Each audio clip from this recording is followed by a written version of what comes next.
ಜಗದಿ ಕಾಣುತ್ತರಗಳು ಒಂದು ಕೂಡಲು ಬೇಕು ಮನೆಯೊಳಗೆ ಮಠ ನಿನಗೆ ಮಂಕುತಿಮ್ಮ.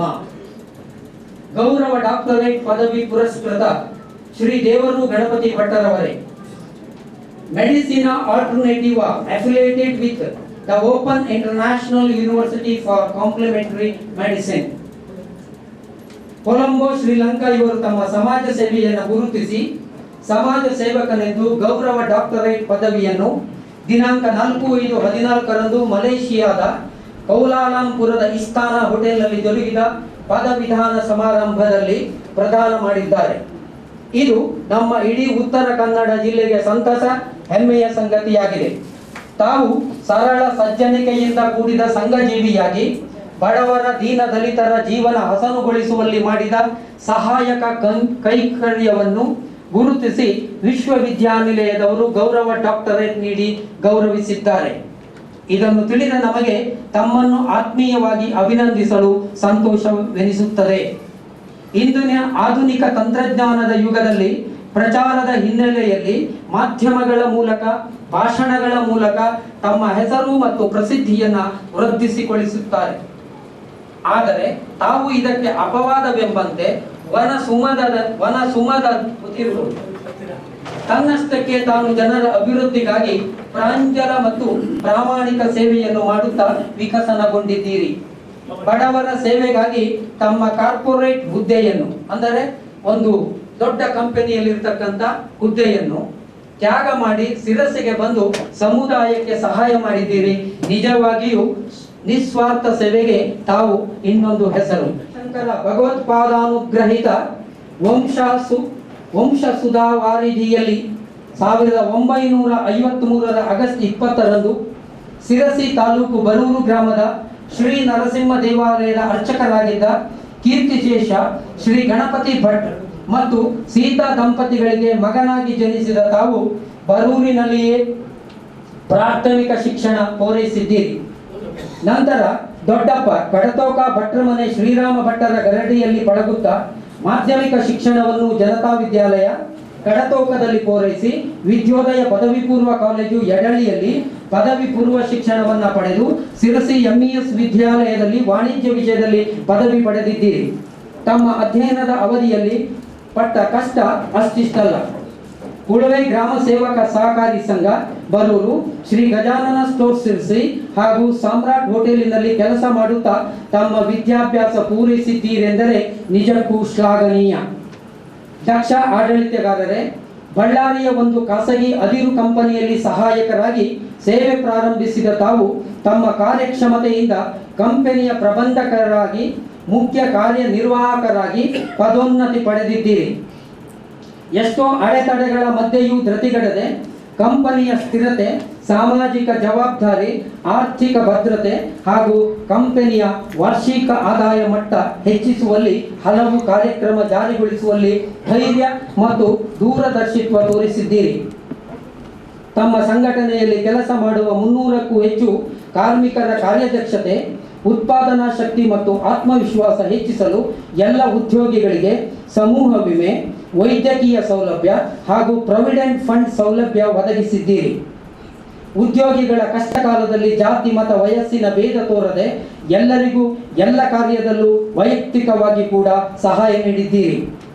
ಸೇವಾ ಧುರಂಧರರೇ, ಬಳ್ಳಾರಿಯಲ್ಲಿ ತಾವು ವಾಸಿಸುತ್ತಿದ್ದ ಶಾಸ್ತ್ರೀನಗರ ಬ್ಯಾಂಕ್ ಕಾಲೋನಿಯ ಎಲ್ಲ ವರ್ಗದ ಸದಸ್ಯರನ್ನು ಒಂದುಗೂಡಿಸಿ sports club, new year club, ಸಾಂಸ್ಕೃತಿಕ ಸಂಘಟನೆ, ಪ್ರವಾಸ ಇತ್ಯಾದಿ ಸಂಯೋಜನೆಯೊಂದಿಗೆ ಕಾಲೋನಿಯಲ್ಲಿ ರಸ್ತೆ, ನೀರು, ಬೆಳಕು, ಸ್ವಚ್ಛತೆ, ಆರೋಗ್ಯಗಳ ವ್ಯವಸ್ಥೆಗೆ ನಿರಂತರ ಸೇವೆ ಸಲ್ಲಿಸಿದ್ದೀರಿ. ಎಲ್ಲರಿಗೂ ತಾವು ದೇವರೆಂದೇ ಗೌರವ. ತಾವು ಸ್ವಯಂ ಪ್ರೇರಿತ ಸಮುದಾಯ ಮತ್ತು ಸಮಾಜ ಸೇವೆಯಲ್ಲಿ ಬಲವಾದ ನಂಬಿಕೆ ಇಟ್ಟವರು. ಈ ನಿಟ್ಟಿನಲ್ಲಿ ತಾವು ಜನಸಮೂಹಕ್ಕೊಂದು ಆದರ್ಶ. ತಮ್ಮ ಜೀವನವನ್ನು ಸಮಾಜದ ಬಡ ಮತ್ತು ಕೆಳವರ್ಗದವರ ಸೇವೆಗೆ ಮುಡುಪಾಗಿಟ್ಟವರು. ದುರಾಸೆ ಹಾಗೂ ಭ್ರಷ್ಟಾಚಾರದ ವಿರುದ್ಧ ಹೋರಾಡುವ ಪ್ರಜ್ಞೆಯನ್ನು ಜಾಗೃತಗೊಳಿಸಿದವರು.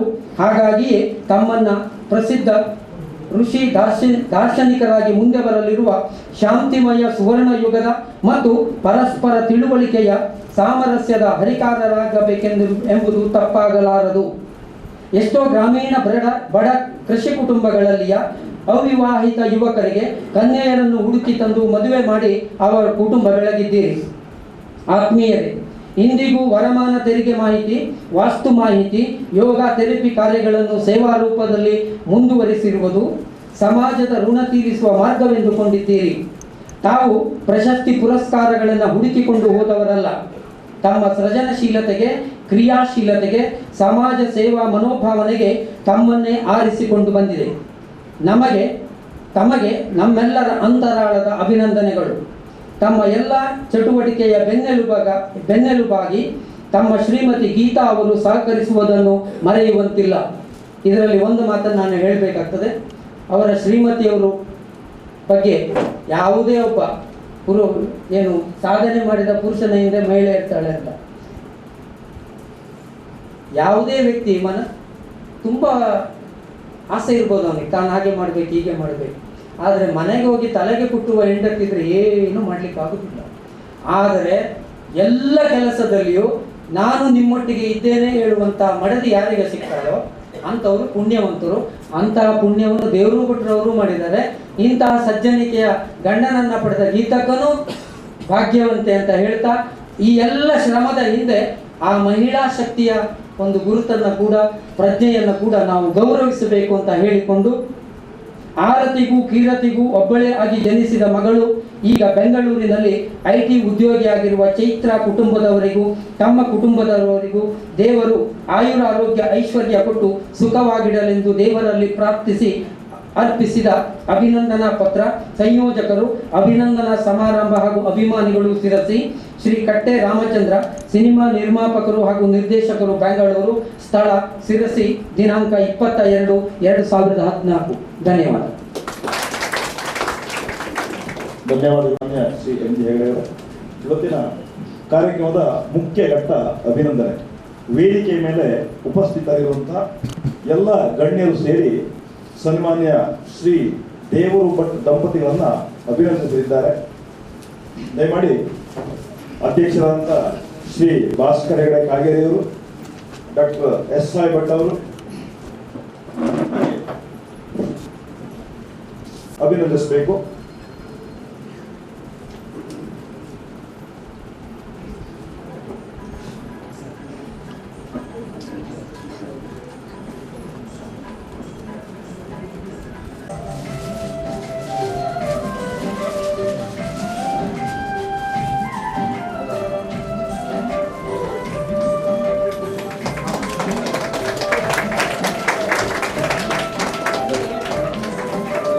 ಅಧ್ಯಕ್ಷರಾದಂಥ ಶ್ರೀ ಭಾಸ್ಕರ್ ಹೆಗಡೆ ಕಾಗೇರಿಯವರು ಶಾಲು ಹೊದಿಸುವ ಮೂಲಕ ಡಾಕ್ಟರ್ ದೇವರು ಭಟ್ ದಂಪತಿಗಳನ್ನ ಅಭಿನಂದಿಸ್ತಾ ಇದ್ದಾರೆ.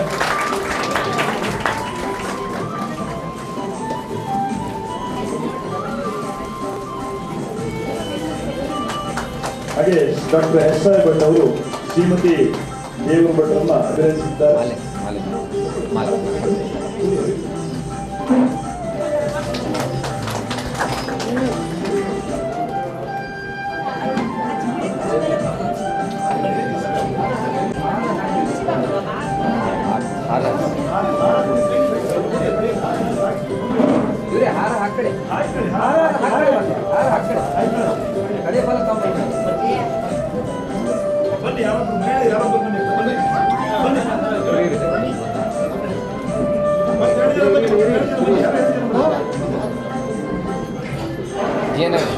ಮಹಿಳೆಯರು ದಯಮಾಡಿ ಬನ್ನಿ, ಈ ಕಡೆ ಬನ್ನಿ.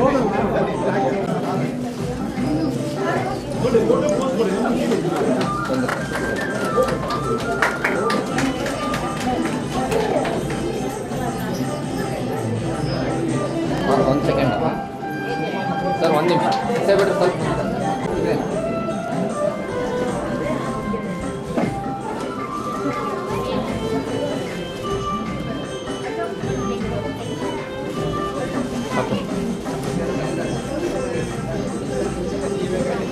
ದೇವರು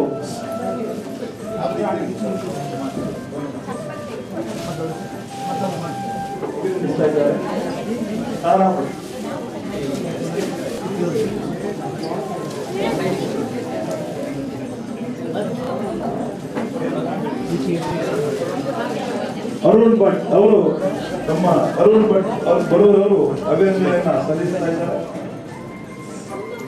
ವಿ.ಟಿ. ಹೆಗಡೆ ಜಾನ್ಮನೆ ಅವರು ದೇವರು ಭಟ್ ದಂಪತಿಗಳನ್ನ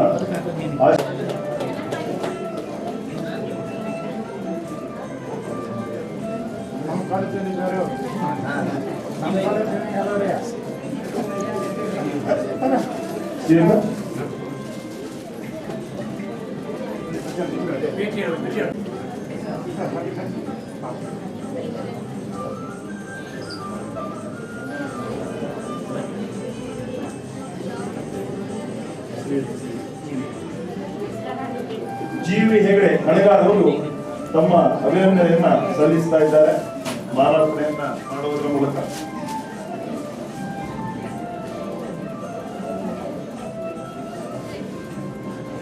ಜಿ.ಆರ್. ಹೆಗಡೆ ಕುಂಟ ದಂಪತಿಗಳು ಸನ್ಮಾನ್ಯ ದೇವರು ಭಟ್ರನ್ನ ಅಭಿನಂದಿಸ್ತಾ ಇದ್ದಾರೆ. ಎಂ.ಎಂ. ಹೆಗಡೆ ಅವರು ಹತ್ತು ಬಿಡಿ.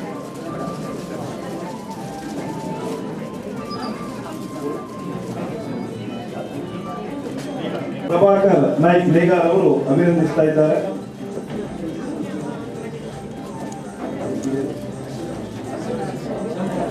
ಶಂಭು ಭಟ್ ಅವರು ಹಿರಿಯರಾದಂತಹ ಶಂಭು ಭಟ್ ಅವರು ಆಶೀರ್ವಾದ ಪೂರ್ವಕವಾಗಿ ಅಭಿನಂದಿಸ್ತಾ ಇದ್ದಾರೆ. ಅನುರಾಧ ಭಟ್ ಹಾಗೆ ಶ್ರೀಧರ್ ಶೇಟ್ ಕಾಗೇರಿಯವರು ಅಭಿನಂದಿಸ್ತಾ ಇದ್ದಾರೆ.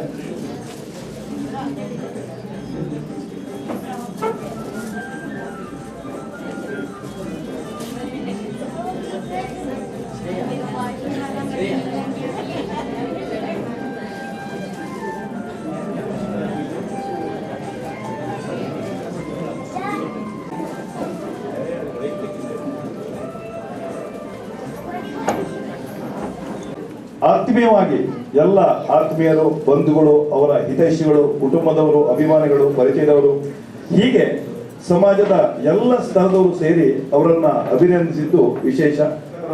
ಡಾಕ್ಟರ್ ಎಸ್.ಐ. ಭಟ್ ಅವರಿಗಾಗಿ ಈ ಜಿಲ್ಲೆಯ ಪ್ರಸಿದ್ಧ ಆರ್ಥಿಕ ಸಂಸ್ಥೆ ಒಂದರ ನಿರ್ದೇಶಕರಾದ ಹಾಗೂ ಕಾರ್ಯಕ್ರಮದ ಅಧ್ಯಕ್ಷರಾದ ಸನ್ಮಾನ್ಯ ಭಾಸ್ಕರ್ ಹೆಗಡೆ ಅವರೇ, ಶಿಕ್ಷಣ ಕ್ಷೇತ್ರದಲ್ಲಿ ದೀರ್ಘಕಾಲ ಸೇವೆ ಸಲ್ಲಿಸಿದ, ಎಲ್ಲಕ್ಕೂ ಮಿಗಿಲಾಗಿ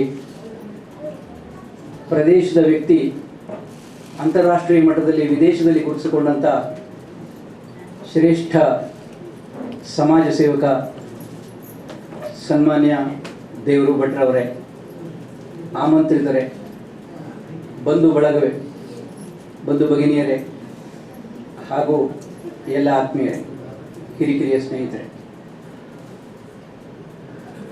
ಈ ಅಭಿನಂದನಾ ಸಮಾರಂಭ ಸಾಧನೆಯ ಸ್ಮರಣೆಯೊಂದಿಗೆ ಸಾಧಕರಿಗೆ ಪ್ರೇರಣೆಯಾದರೆ ಬಹುಶಃ ಅರ್ಥಪೂರ್ಣ ಅನ್ನೋದು ನನ್ನ ನಂಬಿಕೆ. ನಮ್ಮ ಪ್ರದೇಶದ ವ್ಯಕ್ತಿಯೊಬ್ಬರನ್ನ ಅಂತಾರಾಷ್ಟ್ರೀಯ ಮಟ್ಟದಲ್ಲಿ, ವಿದೇಶದಲ್ಲಿ ಗುರುತಿಸಿ ಗೌರವಿಸಿ ಕಳಿಸಿದಂತಹ ಸಂದರ್ಭ ಅಥವಾ ಇಂತಹ ಅತ್ಯುನ್ನತ ಗೌರವಕ್ಕೆ ಪಾತ್ರರಾಗಿದ್ದಾರೆ ಅಂತಂದಾಗ ಬಹುಶಃ ಈ ಗ್ರಾಮ ಅಥವಾ ಈ ಪ್ರದೇಶಕ್ಕಷ್ಟೇ ಅಲ್ಲ, ಸಮಗ್ರ ಕನ್ನಡ ನಾಡಿನವರು ಅಭಿಮಾನ ಪಟ್ಟುಕೊಳ್ತಕ್ಕಂಥ ಸಂಗತಿ. ಜಿಲ್ಲೆಯ ಹೆಮ್ಮೆಯ ಪುತ್ರ ಅನ್ನೋದರಲ್ಲಿ ಯಾವ ಸಂಶಯವೂ ಇಲ್ಲ. 18 ವರ್ಷಗಳ ಹಿಂದೆ ಸ್ಥಾಪನೆಗೊಂಡಂತಹ ವಿಶ್ವವಿದ್ಯಾಲಯಗಳಲ್ಲಿ ಅನೇಕರಿಗೆ ಗೌರವ ಡಾಕ್ಟರೇಟ್, ಯಾವ್ಯಾವುದೋ ಡಾಕ್ಟರೇಟ್ ಕೊಡ್ತಾ ಈಗ ಸನ್ಮಾನಗಳು, ಸಮಾರಂಭಗಳು ಅನೇಕ ನಡೀತಾ ಇರ್ತವೆ.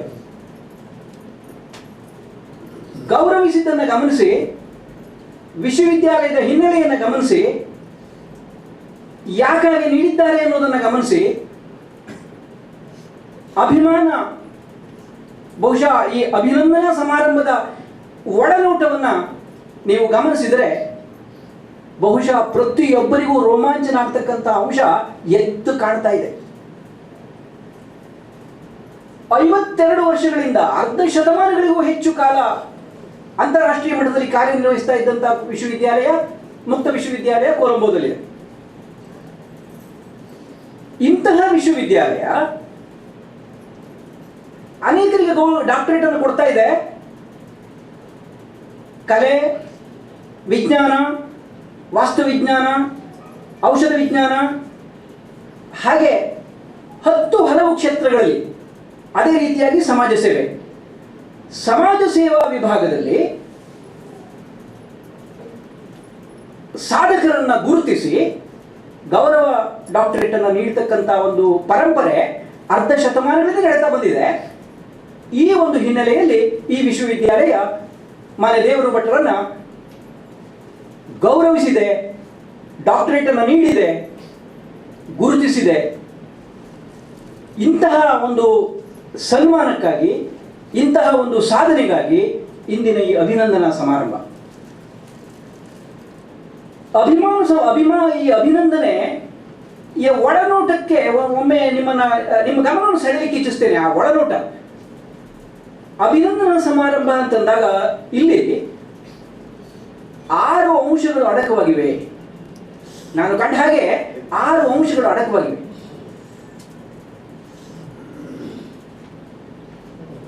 ಸಾಧನೆಯ ಸ್ಮರಣೆ, ಅದಕ್ಕಾಗಿ ವಂದನೆ ಎರಡಾದರೆ,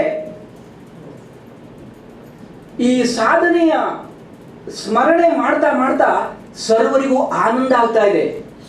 ಆನಂದ ಇದೆ, ಅಭಿಮಾನ ಇದೆ, ಸ್ಮರಣೆ ಇದೆ, ಪ್ರೇರಣೆ ಇದೆ. 6 ಅಂಶಗಳನ್ನು ಈ ಅಭಿನಂದನಾ ಸಮಾರಂಭದಲ್ಲಿ ನಾವು ಕಾಣುತ್ತೇವೆ. ಸ್ವಲ್ಪ ವಿಶ್ಲೇಷಿಸಿದಾಗ ಬಹುಶಃ ಪ್ರತಿಯೊಬ್ಬರಿಗೂ ಕಂಡುಬರ್ತಕ್ಕಂಥ ಅಂಶ ನೋಡಿ, ಸಾಧನೆ ಏನು, ಯಾವ ಕ್ಷೇತ್ರದಲ್ಲಿ ಏನು ಮಾಡಿದ್ದಾರೆ, ಹೇಗೆ ಮಾಡಿದ್ದಾರೆ, ಹಾಗೆ ಯಾಕಾಗಿ ಗೌರವಿಸಬೇಕು, ಇವರ ವಿಶೇಷತೆ ಏನು. ನೌಕರಿ ಎಲ್ಲರೂ ಮಾಡ್ತಾರೆ. ಬಳ್ಳಾರಿ ಬಹಳ ಜನ ಹೋಗಿದ್ದಾರೆ. ಬಳ್ಳಾರಿ ಹೆಸರು ಬಹಳ ಒಳ್ಳೆದಿಲ್ಲ. ಬಳ್ಳಾರಿ ಒಂದು ಕೂಡಲೇ ಸ್ವಲ್ಪ ಸಿಟ್ಟು ಬರ್ತದೆ. ಆದರೆ ಅಂತಹ ಕ್ಷೇತ್ರದಲ್ಲಿ, ಅಂತಹ ಅಕ್ರಮದ ಸಾಮ್ರಾಜ್ಯದಲ್ಲಿ ಸಕ್ರಮವನ್ನು ಮಾಡಿ, ಅಕ್ರಮ ಸಕ್ರಮ ಅಂದ್ರೆ ನಾನೀಗ ಯಾವುದೋ ಈ ಸರ್ಕಾರದ ವ್ಯವಹಾರಕ್ಕೆ ಸಂಬಂಧಪಟ್ಟ ಮಾತಾಡ್ತಾ ಇಲ್ಲ. ಸಕ್ರಮವಾಗಿ ಅಂತಂದಾಗ ಅವರು ಮಾಡಿದ ಕಾರ್ಯವೈಖರಿ ಬಹುಶಃ ನಿಮ್ಮ ಗಮನ ಸೆಳೆಯಲಿಕ್ಕೆ ಇಚ್ಛಿಸ್ತೇನೆ. ಅಲ್ಲಿ ಕರ್ತೋಕಾದಿಂದ ಕೊಲಂಬೋವರೆಗೆ, ಬರೂರಿಂದ ಬಳ್ಳಾರಿಯವರೆಗೆ ನೀವೇನಾದರೂ ಗಮನಿಸಿದರೆ ಬಹಳ ಸ್ಪಷ್ಟ ಚಿತ್ರಣ ದೊರೆಯುತ್ತದೆ. ನನಗೂ ಗೊತ್ತಿರಲಿಲ್ಲ. ಮೊನ್ನೆ ಅವರು ಭೇಟಿಯಾದಾಗ ಹೇಳಿದ್ರು, ಸರ್ ನಾನು ನಿಮ್ಮ ವಿದ್ಯಾರ್ಥಿಯಾಗಿದ್ದೆ ಅಂದರು. ನನಗೆ ಶಾಕ್ ಆಯಿತು. ನನಗೆ ಗೊತ್ತಿರಲಿಲ್ಲ ಮೊದಲು. ಇಲ್ಲಾಂದ್ರೆ ನಾನು 4ನೇ ಇಸ್ವಿ 40 ವರ್ಷಗಳ ಹಿಂದೆ ನೋಡಿ, ನಾನೀಗ ಇವತ್ತು ಪೆನ್ಷನ್ ರಿಟೈರ್ ಆಗಿ 4 ವರ್ಷ 3 ವರ್ಷ ಆಗಿದೆ, 4ನೇ ವರ್ಷ. 40 ವರ್ಷಗಳ ಹಿಂದೆ ಅವರು ವಿದ್ಯಾರ್ಥಿ ಆಗಿದ್ರು. ಅವರಿಂದ ನಾನು ಏನಾದ್ರು ಕಲ್ತಿದ್ನೋ ಏನೋ, ಬಹುಶಃ ನನ್ನಿಂದ ಏನಾದ್ರು ಅವ್ರು ಕಲ್ತಿದ್ದಾರೆ ಅನ್ನೋ ವಿಶ್ವಾಸ ನನಗಿಲ್ಲ. ಆದರೆ ಅವ್ರು ಸೌಜನ್ಯ, ಸರ್ ನಾನು ನಿಮ್ಮ ವಿದ್ಯಾರ್ಥಿ ಆಗಿದ್ದೆ ಅನ್ನೋ ಮಾತನ್ನು ಹೇಳಿದ್ರು. ನನಗೆ ಒಳಗೊಳಗೆ ಬಹಳ ಖುಷಿಯಾಗಲಿಕ್ಕತ್ತು, ಹೆದರಿಕೆನೂ ಆಗ್ಲಿಕ್ಕತ್ತು. ಬಹುಶಃ ನನಗೆ ಕಲಿಸಲಿಕ್ಕೆ ಬರೋದಿಲ್ಲ, ಇವ್ರಿಗೆ ಏನು ಕಲಿಸಿರ್ಬೋದು. ನಾನು ಯಾವ್ದು M.Com ಮುಗಿಸಿದ್ದೇನೆ, ಬಂದಿದ್ದೇನೆ, ಪ್ರಾರಂಭ ಮಾಡಿದ್ದೇನೆ. ಮೊದಲ 5 ವರ್ಷ ಕಲಿಯಲಿಕ್ಕೆ ಹೋಗ್ತದೆ. ಕಡೆ 5 ವರ್ಷ ಸರಿ ಕೆಲಸ ಮಾಡಿದ್ರೆ ಸ್ವಲ್ಪ ಸಮಾಧಾನ ಇರ್ತದೆ. ನಂತರ 5 ವರ್ಷ ಖುಷಿ ಶುರುವಾಗ್ತದೆ. ನಂತರ 5 ವರ್ಷದಲ್ಲಿ ಸಾಧನೆಯ ಮಾರ್ಗ. ಮುಂದೇನಾದರೂ ಮಾಡಿದರೆ ಅದು ಉಳಿತದೆ. ಇದು ವೃತ್ತಿಯ ಗುಟ್ಟು, ಅದು ಬೇಡ. ಇಲ್ಲಿ ನನಗೆ ಮುಖ್ಯವಾಗಿ ಏನು ಹೇಳಬೇಕು ಅಂತಂದ್ರೆ, ಸಾಧನೆ ಏನು. ನಾನು ಅವರ ಆ ಬರೆಗಳನ್ನೆಲ್ಲ ಗಮನಿಸ್ತಾ ಹೋಗ್ತಾ ಇದ್ದೆ. ಏನು ಮಾಡಿದ್ರು, ಕಷ್ಟ, ಎಲ್ಲರಿಗೂ ಕಷ್ಟ ಇರ್ತದೆ. ಕಷ್ಟ ಯಾರಿಗಿಲ್ಲ? ಇಲ್ಲಿದ್ದವ್ರು ಕಷ್ಟವೇ ಇಲ್ಲಿದ್ದವ್ರು ಯಾರಾದ್ರೂ ಒಬ್ಬರಾದ್ರೂ ಸಿಗ್ಲಿಕ್ಕೆ ಸಾಧ್ಯನೋ? ಪ್ರತಿಯೊಬ್ಬರಿಗೂ ಕಷ್ಟ ಇದೆ. ಸಮಸ್ಯೆ ಯಾರಿಗಿಲ್ಲ? ಸಮಸ್ಯೆ ಎಲ್ಲರಿಗೂ ಇದೆ. ಹಾಗೆ ಅವರ ವಿಶೇಷ ಏನು ಅನ್ನೋದನ್ನು ನಾನು ಹುಡುಕಲಿಕ್ಕೆ ಪ್ರಾರಂಭ ಮಾಡಿದೆ. ಸ್ವಲ್ಪ ಸಂಶೋಧನಾ ಪ್ರವೃತ್ತಿ. ನಮ್ಗೆ ಯಾವಾಗಲೂ ಹೇಳ್ತೀನಲ್ಲ, ಒಪ್ಕೊಳ್ಳೋ ಪ್ರವೃತ್ತಿ ಅಲ್ಲ, ಪ್ರತಿಯೊಂದನ್ನು ಪ್ರಶ್ನೆ ಮಾಡೋದು. ನೋಡ್ತಾ ಹೊರಟ ಹಾಗೆ ನನಗೆ ದಿಗಿಲಾಯಿತು. ಏನು ಮಾಡಿದ್ರು, ಈ ಕಷ್ಟಗಳನ್ನು, ಸಮಸ್ಯೆಗಳನ್ನು ಸವಾಲಾಗಿ ಸ್ವೀಕರಿಸಿ ಅದೇ ಅವಕಾಶಕ್ಕಾಗಿ ಪರಿವರ್ತಿಸಿಕೊಂಡು ಸಾಧನೆಯ ಮಾರ್ಗದಲ್ಲಿ ಹೆಜ್ಜೆ ಇಟ್ಟರಲ್ಲ. ಇದು ಅದ್ಭುತ, ಇದು ಅತ್ಯದ್ಭುತ. ನೋಡಿ, ರಜಾ ಕಾಲದಲ್ಲಿ ಮಜಾ ಬಿಟ್ಟು ಬಹುಶಃ ಬರೆಯುವ ಕೆಲಸ, ಎಲ್ಲೋ ಅಂಗಡಿಯಲ್ಲಿ, ಎಲ್ಲೋ ಸೊಸೈಟಿಯಲ್ಲಿ, ಯಾವುದೋ ಒಂದು ಉದ್ಯಮದ ಕೇಂದ್ರದಲ್ಲಿ ಬರೆಯುವ ಕೆಲಸ ಎಷ್ಟು ಜನ ಮಾಡ್ತಾರೆ? ಒಂದು ದಿನ ರಜಾ ಇದ್ರೆ ಏನೇನೋ ಇಷ್ಟುದ್ದು ಲಿಸ್ಟ್ ಇರ್ತದೆ ಮಾಡಲಿಕ್ಕೆ. ಆದರೆ ಈ ಕಿರಿಯ ವಯಸ್ಸಿನಲ್ಲಿ ಹಿರಿಯ ಹೊಣೆಗಾರಿಕೆ ಇದು ಅದ್ಭುತ. ಸಾಮಾನ್ಯವಾಗಿ ಕಿರಿಯ ವಯಸ್ಸಿನಲ್ಲಿ, ಈಗ ಮದುವೆಯಾಗಿ ಹೊಸರಲ್ಲಿ ಮನೆಗೆ ತವರು ಮನೆಗೆ ಬಂದರೆ ಹೆಣ್ಣುಮಕ್ಳು ಇರಲಿ ಗಂಡು ಮಕ್ಳು ಇರಲಿ, ಗಂಡು ಮಕ್ಕಳು ತವರು ಅಂತಂದರೆ ತಂದೆ ಮನೆ, ಹೆಣ್ಣು ಮಕ್ಕಳು ತವರು ಅಂದ್ರೆ ತಾಯಿ ಮನೆ, ಅದು ಎರಡೂ ಕೂಡ ಒಟ್ಟಿಗಿದ್ರೆ ಒಂದೇ ಮನೆ, ಇದ್ರೆ ಬೇರೆ ಬೇರೆ ಮನೆಯೂ ಇರ್ಬೋದು. ಈಗ ನಾನು ಏನು ಹೇಳ್ತಾ ಇದ್ದೇನೆ ಅಂತಂದರೆ, ನೋಡಿ, ಮದುವೆಯ ವಯಸ್ಸಿಗೆ ಬಂದರೂ ಕೂಡ ಪುಟ್ಟ ಅಪ್ಪಿ ಅನ್ನೋ ಕಾಲ ಇದು. ಅಷ್ಟು ಒಂದೊಂದೇ ಕುಟುಂಬಕ್ಕೆ ಒಂದು, ಹೆಚ್ಚಂದ್ರೆ ಒಂದಕ್ಕಿಂತ ತೊಂದು ಅಷ್ಟೇ, ಅದು ಬಹಳ ಕಡಿಮೆ ಆಗಿಬಿಟ್ಟಿದೆ ಈಗಲಾಗಿ. ಅದು ಇತ್ತೀಚೆಗೆ ಡೆಲ್ಲಿ ಅಂತ ನಗರಗಳಲ್ಲಿ ಕೇಳಿದ್ರಂತೂ ಅದು ಚೈಲ್ಡ್ಲೆಸ್ ಫ್ಯಾಮಿಲಿ ಅಂತ. ಏನು ಫ್ಯಾಮಿಲಿನೋ ಗೊತ್ತಿಲ್ಲ, ನಾವು ಅದ್ರ ಬಗ್ಗೆ ವಿಚಾರ ಮಾಡೋದು ಬೇಡ. ನನಗೇನು ಹೇಳಬೇಕಾಗಿದೆ ಅಂತಂದ್ರೆ, ಇಂದು ಇಷ್ಟು ದೊಡ್ಡವರು ಕೂಡ ಆರಾಮಾಗಿರುವ ಕಾಲದಲ್ಲಿ ಅದಕ್ಕೆ ಹೋಲಿಕೆ ಸಹಿತ ಇಲ್ಲ. ಆ ಕಾಲದಲ್ಲಿ ಅತ್ಯಂತ ಆಟ ಆಡುವ ವಯಸ್ಸಿನಲ್ಲೂ ಕೂಡ ಹಿರಿಯ ಹೊಣೆಗಾರಿಕೆಯನ್ನು ಹೊತ್ತರು. ಇದು ಅದ್ಭುತ ಕೆಲಸ. ಆ ರಜಾ ಕಾಲದಲ್ಲಿ ಕೂಡ ಕಾರ್ಯಪ್ರವೃತ್ತಿ ಆಯ್ತಲ್ಲ, ಅದು ಎಷ್ಟು ಜನರಿಂದ ಸಾಧ್ಯ? ಅದರಲ್ಲೂ ಆ ವೇಳೆಯಲ್ಲಿ ಬಹುಶಃ ಚಿಕ್ಕ ವಯಸ್ಸಿನಲ್ಲಿ ಸಾಮಾನ್ಯವಾಗಿ ಮಾನವ ಪ್ರವೃತ್ತಿ, ಈಗ ಆಡೋದಿರಲಿ ಅಥವಾ ಐಷಾರಾಮಾಗಿ ಇರೋದಿರಲಿ, ಇದು ಮಾನವ ಪ್ರವೃತ್ತಿ. ಇದು ಬಹಳ ಮಹತ್ವದ ಅಂಶ. ಹಾಗೆ ಮುಂದುವರೆದು ಗಮನಿಸಿ, ನಾನು ಹೇಳಿದೆ ಕಷ್ಟ ಸಮಸ್ಯೆ. ಈ ಕಷ್ಟಗಳನ್ನು ಸಮರ್ಥವಾಗಿ ಎದುರಿಸಿದ್ರು. ನಾನಾಗಲೇ ಹೇಳ್ದಂಗೆ ಕರ್ತೋಗದಿಂದ ಕೋಲಂಬ ಅಂತ ಹೇಳಿದೆ. ಕೋಲಂಬೋದಲ್ಲಿ ಸನ್ಮಾನ, ಕರ್ತೋಗದಲ್ಲಿ ಶಿಕ್ಷಣ ಪ್ರಾರಂಭ, ಅದು ಪದವಿ ಪೂರ್ವನ ಈ ಶಿಕ್ಷಣದಲ್ಲಿ ಅಲ್ಲಿದ್ದರು. ಕೆಲವು ಅಧ್ಯಯನ, ಜನ್ಮಭೂಮಿ ಬರೂರಾದರೆ ಬಳ್ಳಾರಿ ಕರ್ಮಭೂಮಿ ಆಯಿತು.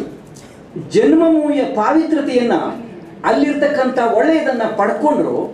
ಕರ್ಮಭೂಮಿಯಲ್ಲಿ ಆ ಕರ್ಮಯೋಗಿಯಾಗಿ ಕಾರ್ಯನಿರ್ವಹಿಸಿದರು. ಕೆಲಸ ಬಹಳ ಜನ ಮಾಡ್ತಾರೆ, ಆದರೆ ಆ ಕೆಲಸದಲ್ಲಿರ್ತಕ್ಕಂಥ ಮನೋಧರ್ಮ ನೋಡಿ, ಅದು ಅದ್ಭುತವಾದದ್ದು. ಮನೋಧರ್ಮ ಏನು? ಕಾರ್ಯಶ್ರದ್ಧೆ, ಕಾರ್ಯನಿಷ್ಠೆ, ಕರ್ಮಜ್ಞಾನ, ಹಾಗೆ ಜೊತೆಗೇನೆ ಸಮರ್ಪಣಾ ಮನೋಭಾವ ಇದೆಯಲ್ಲ, ಆ ಸಮರ್ಪಣಾ ಮನೋಭಾವದಿಂದ ಕಾರ್ಯ ಮಾಡ್ತಕ್ಕಂಥದ್ದು ಅದ್ಭುತ.